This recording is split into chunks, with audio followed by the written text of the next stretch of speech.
오늘 우리에게 주신 하나님의 말씀은 마태복음 2장 1절에서 12절의 말씀입니다. 신약성서 2면입니다.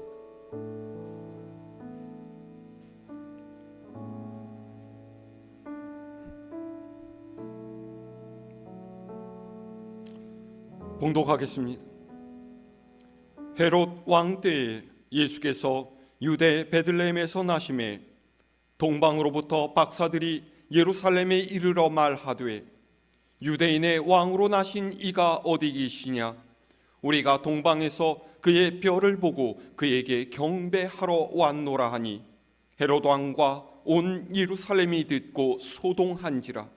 왕이 모든 대제사장과 백성의 서기관들을 모아 그리스도가 어디서 나겠느냐 물으니 이르되 유대 베들레헴이오니 이는 선지자로 이렇게 기록된 바 또 유대 땅 베들레헴아 너는 유대 고을 중에서 가장 작지 아니하도다. 네게서 한 다스리는 자가 나와서 내 백성 이스라엘의 목자가 되리라 하였음이니이다. 이에 헤롯이 가만히 박사들을 불러 별이 나타난 때를 자세히 묻고 베들레헴으로 보내며 이르되 가서 아기에 대하여 자세히 알아보고 찾거든 내게도 고하여 나도 가서 그에게 경배하게 하라. 박사들이 왕의 말을 듣고 갈새 동방에서 보던 그 별이 문득 앞서 인도하여 가다가 아기 있는 곳 위에 머물러 서 있는지라. 그들이 별을 보고 매우 크게 기뻐하더라. 집에 들어가 아기와 그의 어머니 마리아가 함께 있는 것을 보고 엎드려 아기께 경배하고 보배압을 열어 황금과 유향과 모략을 예물로 드리니라. 그들은 꿈에 헤롯에게로 돌아가지 말라 지시하심을 받아 다른 길로 고국에 돌아가니라. 아멘.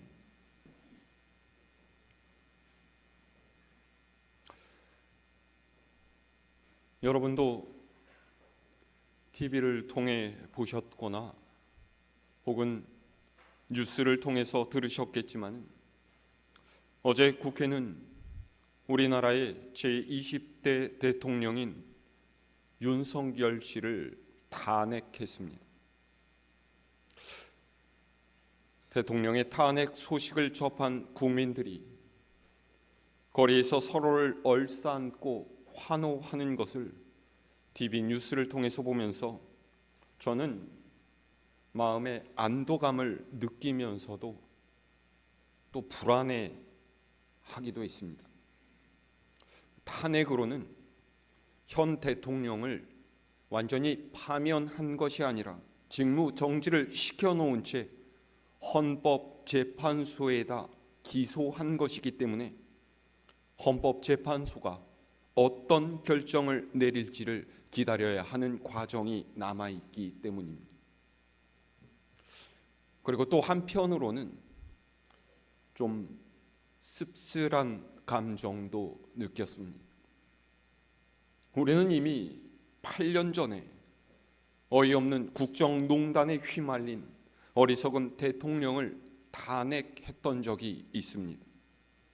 그랬던 지난 역사로부터 교훈을 얻었다면은 다시는 이런 일이 발생하지 않도록 제대로 된 인물, 바르고 온전한 대통령을 선출했어야만 했는데 그러지 못하고 또다시 이런 파국을 맞이하게 된 것이 안타까웠기 때문입니다.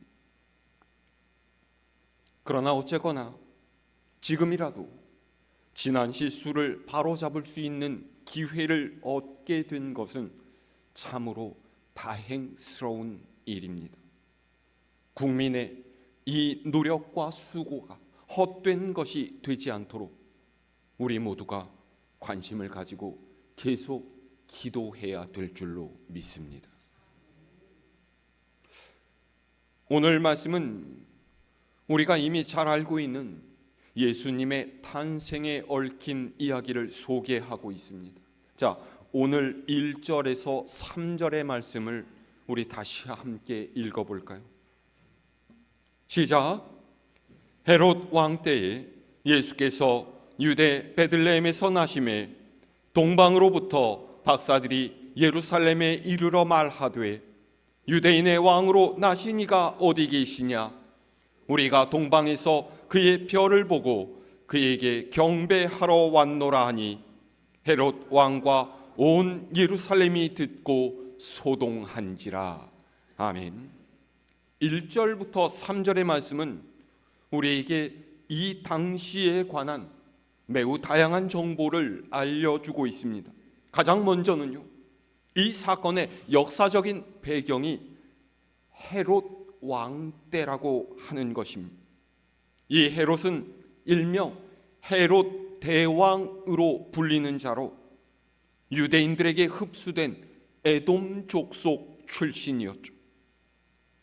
그러니까 순수 혈통을 중요시하던 유대인들 사이에서 정통 유대인 출신이 아닌 사람이 유대인들을 다스리는 왕의 자리에 올랐다라는 말입니다. 어떻게 이런 일이 가능했을까요? 이 당시 유다는 로마의 식민지였습니다.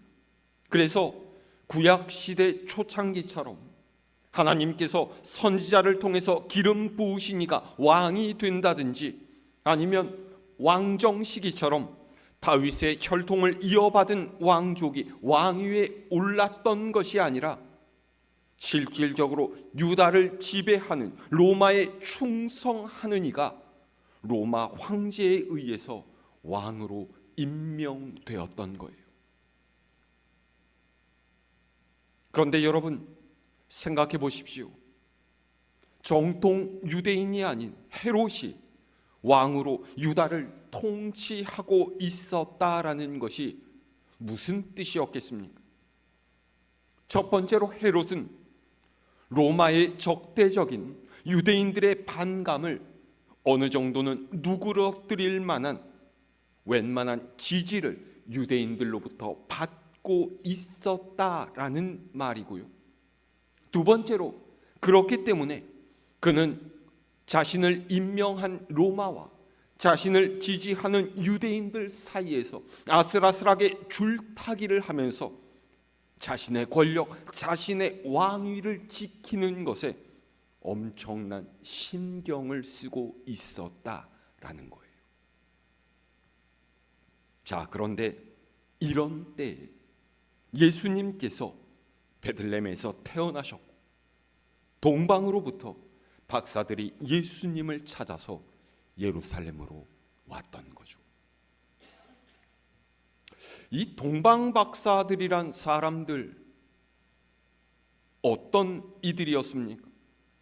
성경학자들은 이들을 지금의 이란 북동부에 자리 잡고 있었던 고대 바벨론 제국의 후예인 파르티아라는 나라의 점성술사들이었다라고 추정을 하고 있습니다. 점성술사라는 이름의 뜻은 별을 보면서 점을 쳐서 길흉 화복을 예측하는 일종의 점쟁이입니다. 하지만 점쟁이라고 해서 이들은 오늘날 우리 주변에서 찾아볼 수 있는 박수나 무당과는 좀 다른 이들이었어요.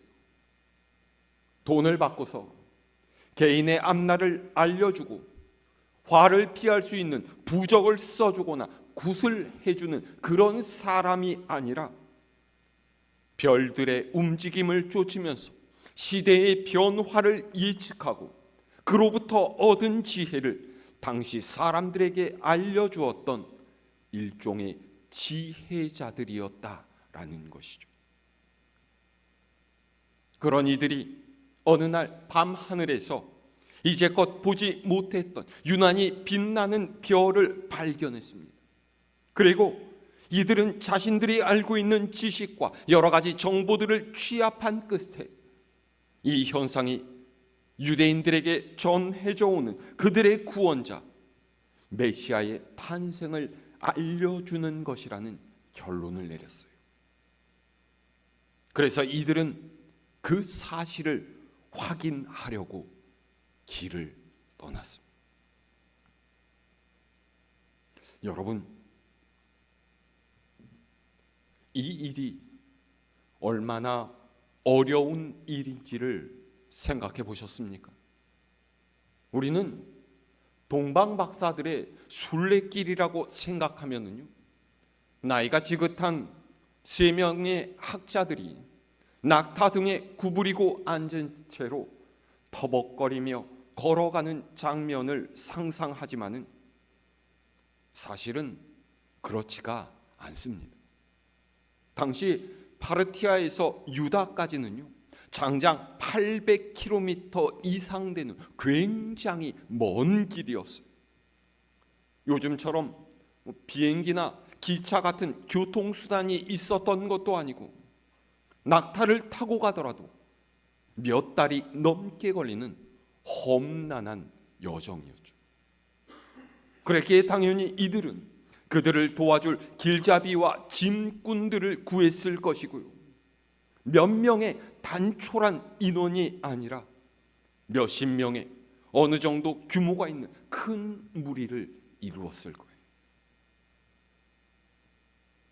이렇게 떠난 이들이 힘든 여행 끝에 드디어 예루살렘에 도착을 했습니다. 왜 예루살렘으로 간 것입니까? 왜 베들레헴이 아니라 예루살렘이에요? 이들에게는 메시아께서 태어날 곳에 대한 정확한 정보가 없었어요. 그래서 사람의 상식대로 유다의 왕궁이 있는 곳, 가장 번화하고 사람이 많은 수도인 예루살렘으로 향했던 거죠. 그런데 이들의 판단은 잘못된 것이었습니다. 하나님께서는 사람의 상식을 따르시는 분이 아니에요. 보통 세상의 사람들은요, 보다 많은 사람들의 시선을 끌고 싶어하고요, 많은 관심을 얻고 싶어하고 많은 지지와 인정을 받고 싶어합니다. 그래서 어떻게든 권세와 명예와 부유함을 얻으려고 애쓰는 것 아니겠습니까? 하지만 하나님께서는 그런 세상의 가치가 아닌 그분의 뜻과 의지대로 세상을 이끌어 가시는 분이세요.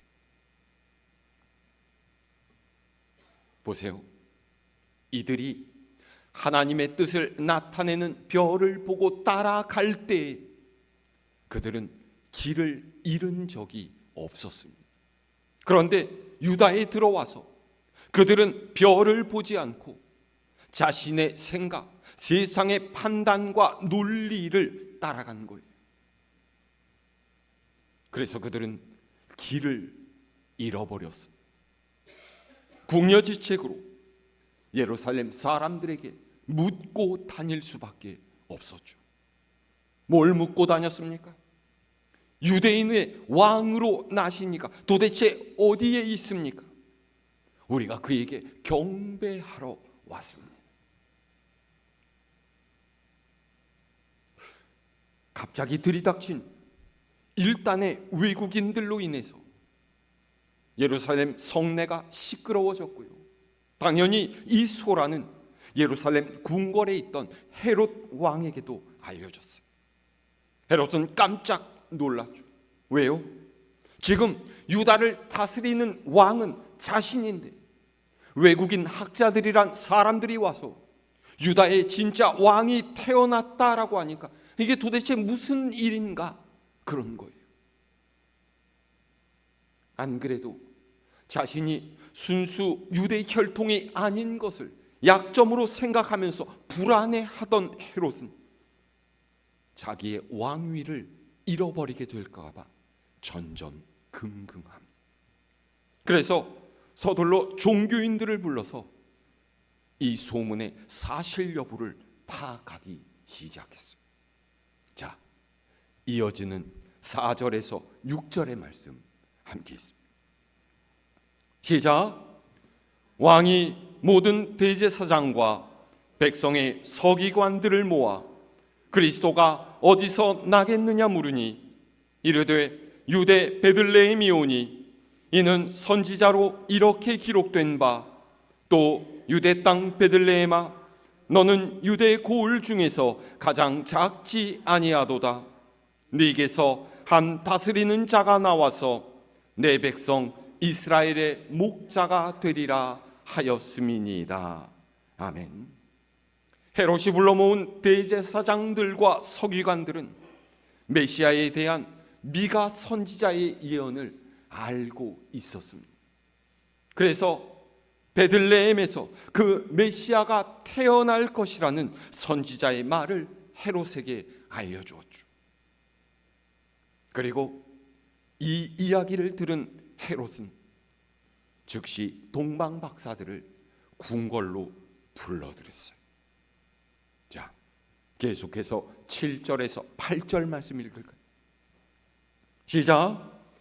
이에 헤롯이 가만히 박사들을 불러 별이 나타난 때를 자세히 묻고 베들레헴으로 보내며 이르되 가서 아기에 대하여 자세히 알아보고 찾거든 내게 고하여 나도 가서 그에게 경배하게 하라. 아멘. 헤롯이 박사들로부터 별이 나타났다 하는 말을 듣고서 그들을 베들레헴으로 보내며 뭐라고 이야기했습니까? 가서 아기에 대해서 자세히 알아보고 찾거든 내게도 알려서 나도 가서 그에게 경배하게 하라. 여러분, 이 말이 거짓이라는 것을 우리는 알고 있지 않습니까? 헤롯이 박사들에게 이렇게 말한 것은 정말로 메시아가 태어났는지를 살펴서 그를 없애버리기 위해서였어요. 그런데 헤롯은 겉으로는 전혀 그런 티를 내지 않습니다. 보십시오. 세상의 논리는 정직과 진실로 다른 일을 대하기보다는 자신의 이익을 위해서라면 가슴에 칼을 품고서 다른 일을 웃는 낫으로 대하는 것이 보통이에요. 우리가 오늘날 또다시 대통령 탄핵과 같은 일을 맡게 된 이유가 도대체 무엇입니까? 국민이 이런 거짓된 일을 분별하는 바른 판단력을 갖지 못했기 때문이에요. 하나님의 뜻을 생각하지 않고 세상의 논리를 따랐기 때문이죠. 입으로만 공정과 상식을 외치는 모습에 속아 넘어가서 이 나라의 질서가 무너지고 민주주의가 퇴행하고 국민이 고통 속에서 이토록 신음하게 된 것이 아니겠습니까? 우리는 본질을 파악할 수 있어야 합니다. 이 본질을 파악하기 위해서는 영적인 눈을 갖고 있어야 돼요. 말씀에 근거해서 무엇이 옳은 것인지, 무엇이 바른 것인지, 어떤 것이 하나님께서 원하시는 것인지를 분명하게 아는 지혜가 우리에게 있어야 한다라는 말입니다. 그런데 어쨌든 동방 박사들은 다른 마음을 품은 헤롯을 뒤로 하고서 예루살렘을 벗어났어요. 그리고 그들은 다시 별을 따라서 베들레헴을 향해서 가기 시작했죠. 자, 9절에서 10절 말씀입니다. 시작. 박사들이 왕의 말을 듣고 갈새 동방에서 보던 그 별이 문득 앞서 인도하여 가다가 아기 있는 곳 위에 머물러 서 있는지라 그들이 별을 보고 매우 크게 기뻐하더라. 아멘. 별은 그들을 예수님께서 태어나신 곳으로 인도했습니다. 10절을 보세요. 그들이 별을 보고서 매우 크게 기뻐하고 기뻐했다라고 기록하고 있습니다. 왜입니까? 그들은 이제 정말로 올바른 곳에 도착했다라고 확신할 수 있었기 때문이에요. 지금까지 그들을 인도해 주었던 별이 머물러 섰다는 것이 그 확신을 증명해 주는 것이었죠. 여러분, 오늘 이 말씀이 우리에게 전해 주는 바가 무엇이겠습니까? 동방 박사들이 별을 따랐을 때에는 아무런 문제가 없었어요. 그런데 잠깐 눈을 돌려서 세상의 생각대로 행동했더니 베들레헴이 아니라 엉뚱한 예루살렘으로 가버리고 말았던 거예요. 세상의 논리가 그들을 바른 곳으로 인도해 주지 못했습니다. 사람의 상식이 그들을 구원자에게로 이끌어 주지 못했어요. 그런데 그들에게 비추인 하나님의 뜻, 그들에게 영감과 감동을 주었던 별을 따라갔더니 비로소 예수님께서 태어나신 곳에 도착할 수 있었다라는 것이죠. 오늘 우리는 이 사실을 마음에 새겨야 합니다.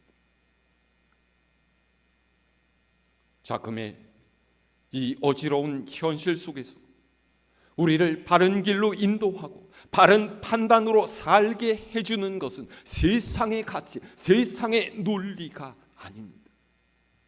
눈에 보이는 화려함과 귀에 듣기 좋은 매끄러운 말들이 아니에요.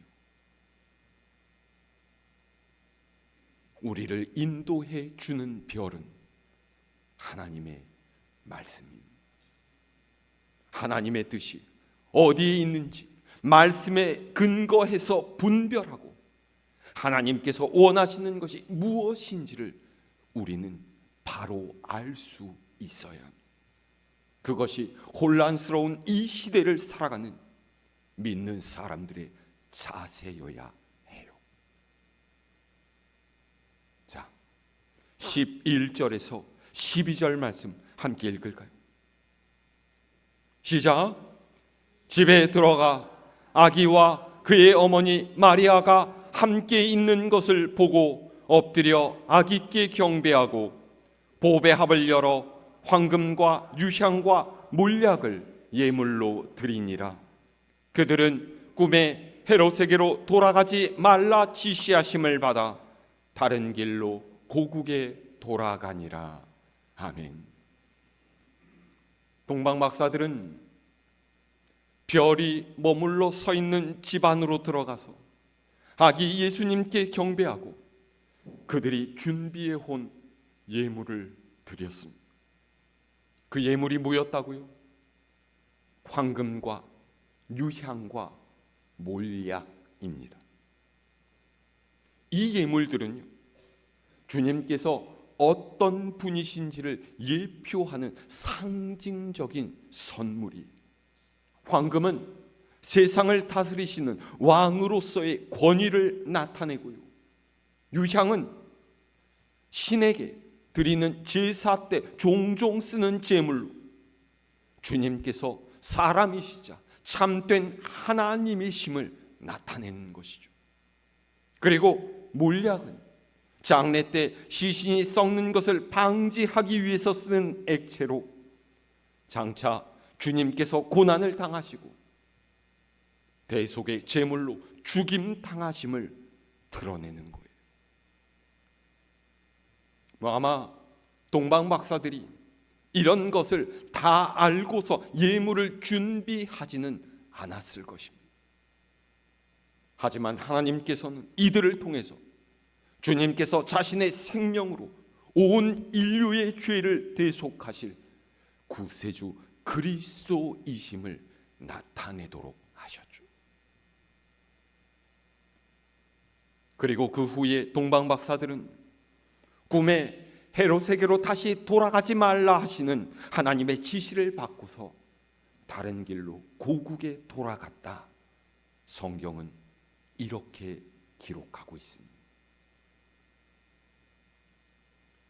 제가 성경에서 이 동방박사 이야기를 읽으면서 항상 궁금했던 것은요, 도대체 무슨 이유로, 무엇 때문에 몇백 킬로미터나 떨어져 있는 먼 나라에 사는 동방박사들이 유대 땅까지 그 고생을 하면서 예수님을 경배하러 왔을까 하는 것이었어요.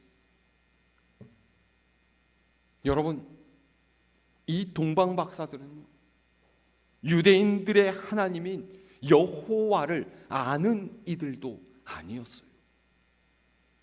그런 그들이 왜 자기 나라의 왕도 아닌 멀고 먼 유대 나라의 왕으로 난 이를 찾아서 온갖 고생을 마다하지 않고 험한 길을 왔던 것일까요? 저는 그 이유가 바로 이들은 세상의 모든 사람이 공통적으로 갖고 있던 문제에 관심을 두었기 때문이라는 생각을 했습니다. 사람의 힘으로는 어찌할 수 없는 죄와 죽음의 문제, 그리고 힘과 권세를 가진 이들이 자기 이익만을 위해 살아가고 불의와 악행을 저지르며 그 때문에 약한 자들이 고통받는 이 답답한 현실 속에서 그들은 전능하신 하나님만이 이 모든 문제를 풀어내실 수 있을 것이란 기대를 가졌을 거예요. 그래서 그들은 시대의 아픔과 고난을 감싸 안으시는 하나님의 역사를 보기를 소망했어요. 세상을 사랑하시는 하나님께서 보내실 그 메시아를 직접 그들의 눈으로 확인하고 그분을 통해 새로운 소망을 품기를 원했기 때문이라는 거죠.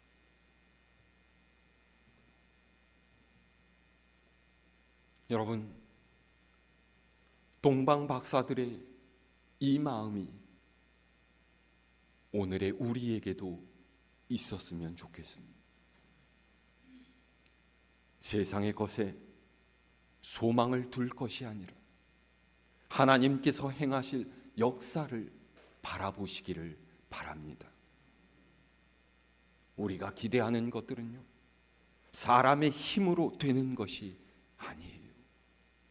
하나님께서 움직여 주셔야 합니다. 하나님께서 구해 주셔야 돼요. 하나님의 놀라운 역사가 병든 이 나라와 이 역사를 치료해 주셔야만 합니다. 하나님께서 이 나라, 이 백성을 위해 구원의 손길을 펴시고 이 땅에 정의와 공평을 이루실 줄 믿고 여러분 함께 기도해 주시기를 바랍니다. 그 어느 때보다 세상의 어둠을 밝히시는 우리 주님의 오심을 간절하게 기다리면서 이 한 주간도 믿음으로 살아가는 우리 갈보리 교회 모든 교우님들 되기를 우리 주님의 이름으로 축원합니다.